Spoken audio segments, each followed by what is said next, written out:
Magandang hapon. Eto, maganda ang hapon dito. Bakit? Ano? Ito yung miracle tree. Miracle fruit pala. Na sinasabing maraming nagagamot. Next time i-research ko nga ito kung anong nagagamot ng miracle fruit na ito. Ano po ang tawag ninyo sa inyong lugar ito, mga ka-reels, mga kaibigan? Ano? Yan.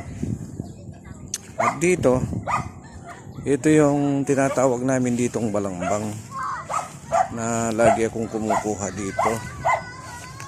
Yan o. Pero wala yatang talbos ngayon.